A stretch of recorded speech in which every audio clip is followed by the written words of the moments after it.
arah Hatin menuju ke arah sebelah kanan ke arah ban. Begitu pelit, tapi kalau kita berbicara tentang Sunhawk tentunya kemanapun arah pesawat meluncur akan tetap bisa dijangkau. Mungkin yang dibantai yang akan butuh effort untuk berebutan vehicle di awal-awal pace mereka.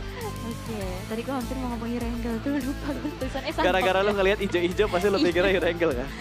Oke, dan kalau kita lihat semua tim yang sudah mulai membuka parasutnya di bagian utara harusnya masih nyaman lah ya untuk Infinity Eagle. Mereka bakal split benar-benar jauh banget ke 4 titik yang berbeda, 2 player yang bakal mengambil area Hatin dan circle yang cukup menyebalkan kali ini memisahkan antara 3 pulau namun nggak terlalu galau-galau banget karena sebagian besar berada di pulau Bravo dan Charlie. Yes, sementara dari Eagle Esport mereka bakal memaksimalkan looting mereka di bagian utara. Masih masuk di arah Hatin, gak ada gangguan sama sekali. Belum terlalu barbar sepertinya untuk early game, gak ada yang bentrok untuk drop zone awal mereka. Bahkan dari FaZe Clan benar-benar memperluas daerah kekuasaan mereka. 3 orang mungkin yang mengamankan atau 2 orang mengamankan bangunan tengah dari bootcamp. 1 mengamankan gudang 3 dan ada seorang korpai yang kalau di Indonesia ini tempat looting atau tempat scrappingnya victim. Yang paling sering mengambil berada di bagian dock juga. Padahal BN biasanya turun di bagian Pungari loh. Ya, tapi kali ini mereka mengubah drop zone mereka. Bahkan sudah mulai ada follow up yang datang dari BN. Tapi ada pergerakan yang bakal dibangun oleh GD Kids. Kali ini mereka langsung tabrak menuju ke arah compound milik Noas. Sudah mulai masuk pemain ke bagian dalam. Tapi kali ini sudah mulai memasang granat Satar. Sudah mulai melemparkan granatnya kali ini. Sudah mulai termasak dengan lebih dalam lagi. Lempar langsung menuju ke arah Noas. Kali ini ada trade nades yang terjadi. Namun Satar hanya menerima sedikit damage yang diberikan oleh seorang Noas. Dan 1 pemain dari BN kembali diamankan oleh GD Kids. Ya, terkikis lagi dan lagi. 1 player dari BN United menyisakan berarti White Cat dan juga Silence di belakang sana.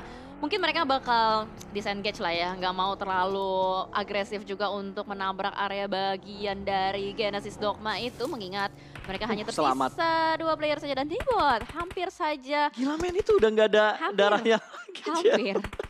Itu kemasukan daun-daun Sunhawk juga kayaknya take down deh. Itu kegigit semut yang ada di bawah pohon kelapa kayak langsung hilang itu nyawanya Debot pulang ke arah lobby tapi untungnya masih bisa diselamatkan. GD masih bisa bangkit dengan keempat pemain mereka tentunya. Ya, dan mereka mendapatkan extra elimination juga yang sudah didapatkan dari BN United. Satu karena mereka bertemu GD di awal-awal. Ya, healer counternya udah mulai banyak ya. Udah nggak bisa secara leluasa nih para healer-healer berkelana. Namun kali ini dari RRQ yang akan bertemu juga dengan Genesis Dogma. Ada Booms yang akan berusaha menyelamatkan temannya tapi sudah terlambat, udah nggak bisa lagi. Menyisakan 2 player dari Genesis Dogma yang masih selamat, namun kali ini dari Mort yang butuh pertolongan untuk di revive terlebih dahulu sebelum mereka bergerak masuk. Tapi masalahnya ini udah fase kelima, sebentar lagi circle-nya bakal bergerak. Oh udah nggak bisa, bergerak. Gak bisa. Udah nggak sebentar lagi, begitu lo bilang sebentar circle-nya langsung gerak. Karena dia udah nge-counter omongan lo. Enak aja bentar, gue pengen gerak sekarang pokoknya. Circle yang udah bener-bener menyakitkan untuk circle yang kelima, tapi ingat Blue Zone yang ada di Sunhawk tentunya masih bisa ditahan karena nggak sampai 9 circle. Dan Bigetron bertemu dengan FaZe Clan di mana mereka saling mendapatkan knockdown satu sama lain. Ada trade knock yang terjadi, berpindah ke arah lain, lagi-lagi ada country battle yang terjadi karena GD menahan pergerakan dari RRQ. Betul, dan mau tidak mau dari 4 Rivals juga harus dipulangkan begitu saja. FaZe Clan yang rontok satu persatu player-playernya, sementara Vintores last man standingnya benar-benar nggak bisa diam kayak cacing bergerak terus-menerus juga. Chopper di depan sana masih di spot. Vintores benar-benar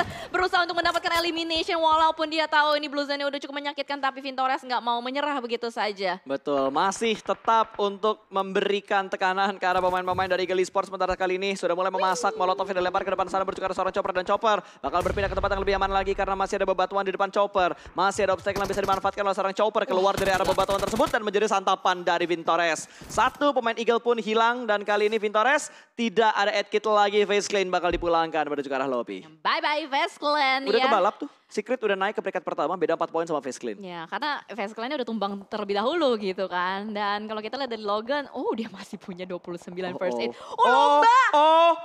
Jasper, Logan! Jarak mereka berdekatan dan mungkin Jasper bakal langsung mengecek mereka menuju ke arah Logan. Logan tidak dalam posisi yang siap. Dan kali ini sudah memegang Viper dan rata! Logan pun dipulangkan menuju ke arah lobby. Sebuah momentum healing yang lagi-lagi gagal untuk Sunhawk pertama di Grand Final. Gila, ini mind blowing banget permainannya luar biasa. Itu literally healernya hilang semua loh. Itu literally ya namanya menyeret kaki ke neraka tuh. Betul. Gila. Ini yang terjun ke jurang narik kaki orang gitu. Ini gokil banget sih. Tapi kalau kita lihat, aduh tim Secret lagi dan lagi udah mendapatkan circle dan play zone-nya. Dan ini berada di bagian high ground sekitaran quarry ya. At least kita lihat ada tim Indonesia yang masih survive, ada Genesis Dogma dan juga Bigetron Red Alliance yang masih bisa berupaya dan juga RRQ The Last Man Wah, Standing-nya. BTR zona. BTR dapetin zona tapi masalahnya GD di belakang mereka. itu dia.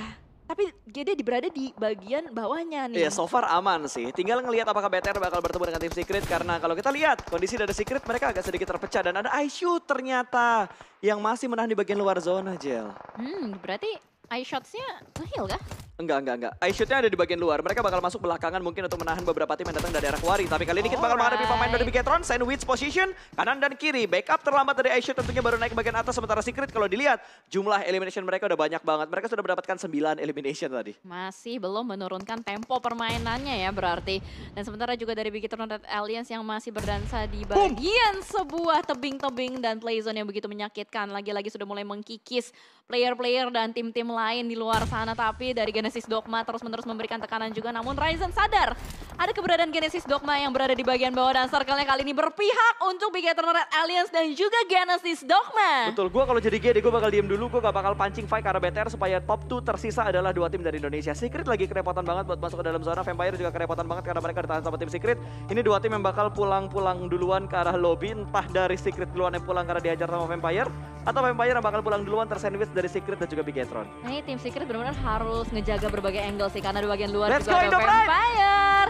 Dan apakah dari Bigetron Alliance bisa mengkontrol circle-nya dengan sangat baik atau tidak? Karena 4 sisi sudah mulai terlihat juga di depan sana. Tembakan dari tim Secret Jumper berusaha untuk mengunci pergerakan dari Vampire. Nggak bisa dikasih damage side-nya. Begitu tajam dan sebuah granat tidak mampu menghentikan seorang Jumper. 2 didapatkan, 3 didapatkan. Ichi Nisannya. Kenok semua dipulangkan ke arah lobby oleh tim Secret. Hanya tinggal 3 tim yang tersisa. Bakal ada close combat kali ini. Suksi berhasil mendapatkan 1, ternyata berhasil. Kembali tumbang satu pemain dari tim Secret dan hanya menyisakan iShot.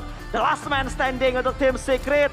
Kali ini bahkan GD sudah mulai ikut perang untuk melemparkan beberapa utility ke arah high ground-nya. Ya, iShot The last man standing kayaknya bakal kesulitan juga sih untuk menahan gempuran dari berbagai macam player di depan sana. Sudah mulai terpantau ada 3 player yang sedang berlari-lari. Tapi iShot menempel dan itu dia ketahuan. Nice. Tim Secret dipulangkan oleh Bigetron Red Alliance.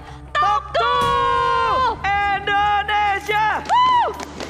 Indonesia! Indonesia! Top 2 untuk Indonesia kali ini di game yang keempat. Posisi dari GD sudah mulai terspot. Ada lemparan granat dari seorang Luxi. Masak matang berjuga bagian bawah dari arah tebing ini meletup. Dan hanya splash damage yang diberikan. GD nggak bisa naik. BTR juga nggak mau turun. Tinggal memilih jalan hidup yang seperti apa. Tapi what a nade! Ryzen dapetin 1 pemain dari GD yang ada di bagian lower ground. Boom, tumbang dan masih dicari angle-nya, lompat ke bagian bawah ternyata masih bisa turun tanpa terkena efek damage-nya. Bakal ada close combat Daybot bertemu dengan seorang Luxi dan rata! Bigetron, winner chicken dinner dan GD Gits. Nice try karena GD berhasil mendapatkan hashtag 2. Woo! Gila! Ini baru Sanhok. Gokil. Indonesia nih bos, senggol dong. Aduh.